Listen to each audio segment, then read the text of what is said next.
Écoutons l'évangile de Jésus-Christ selon Saint Jean. Il y avait un mariage à Cana en Galilée. La mère de Jésus était là. Jésus aussi avait été invité au repas de noces avec ses disciples. Or, au manqua de vin, la mère de Jésus lui dit, « Ils n'ont pas de vin. » Jésus lui répond, « Femme, que me veux-tu? Mon heure n'est pas encore venue. » Sa mère dit au serviteur, « Faites tout ce qu'il vous dira. » Or, il y avait là 6 cuves de pierre pour les ablutions rituelles des Juifs. Chacune contenait environ 100 litres. Jésus dit au serviteur, « Remplissez d'eau les cuves. » Et ils les remplirent jusqu'au bord. Il leur dit, « Maintenant, puisez et portez-en au maître du repas. » Ils lui emportèrent. Le maître du repas goûta l'eau changée en vin. Il ne savait pas d'où venait ce vin, mais les serviteurs le savaient et qui avaient puisé l'eau. Alors le maître du repas interpelle le marié et lui dit, « Tout le monde sert le bon vin en premier. Et lorsque les gens ont bien bu, on apporte le moins bon. Mais toi, tu as gardé les bons vins jusqu'à maintenant. » Tel fut le commencement des signes que Jésus accomplit. C'était à Cana en Galilée. Il manifesta sa gloire et ses disciples crurent en lui.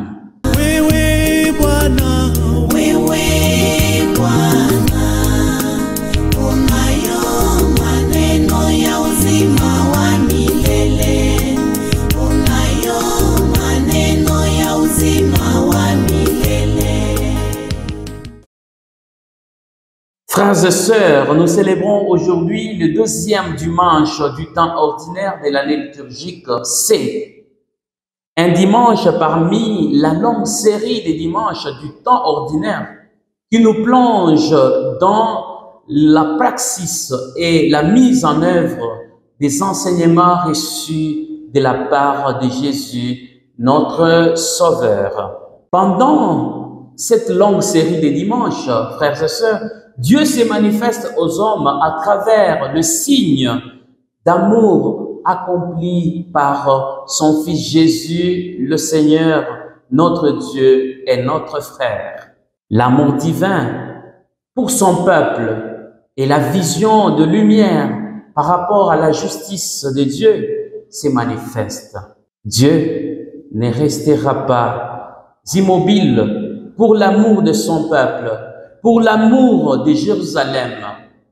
Dieu ne se reposera pas tant que le monde ne sera pas sauvé. Il ne dormira jamais tant que ta famille ne sera pas protégée. Il ne gardera pas silence tant que ton pays ne sera pas rempli de justice et de paix. Pour la cause de Sion, je ne me tairai pas. Et pour Jérusalem, je n'aurai de cesse que sa justice ne paraisse dans la clarté et son salut comme une torche qui brille. Isaïe chapitre 62, le verset 1 à 2. En utilisant ces paroles de consolation, le prophète Isaïe nous révèle que la justice de Dieu brillera dans le monde comme le soleil. Le salut de tout un peuple se démasquera comme une torche allumée. Les nations verront la justice de Jérusalem. Les dirigeants du monde seront aveuglés par la gloire des hommes. La joie régnera comme celle qui a régné aux noces de Cana. Le passage de l'évangile de ce dimanche, frères et sœurs, raconte les miracles de Jésus qui a transformé l'eau en vin lors de noces de Cana en Galilée. Ce fut alors le premier miracle que Jésus accomplit au cours de son ministère sur terre. Ce passage est rempli de beaucoup de symbolisme et de gestes.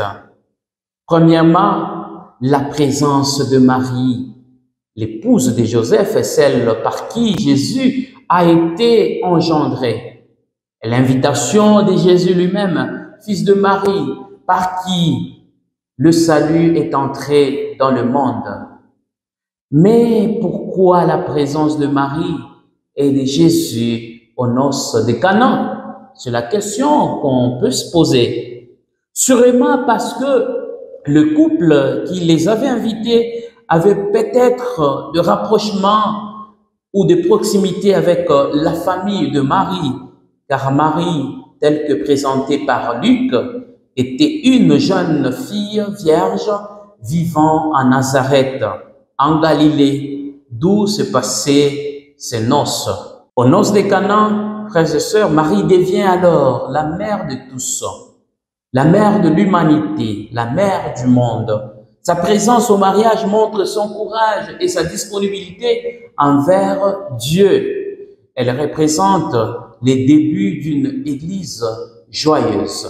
Pour saint Alphonse Marie de Ligorio, le cœur de Marie qui ne peut qu'avoir pitié des malheureux la poussa à se charger elle-même du travail d'intercession et de demander au Fils le miracle. Jésus, par sa présence aux noces de Cana, montre son approbation du mariage et des célébrations terrestres.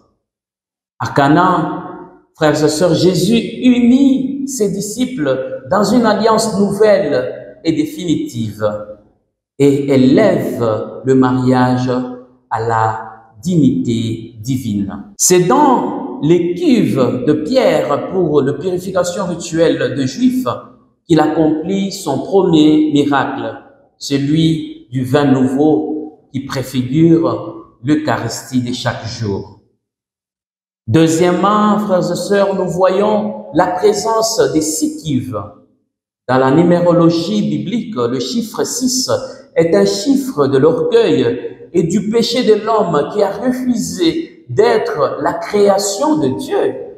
Et donc, l'homme qui vit dans le péché ne vit pas dans la joie de Dieu.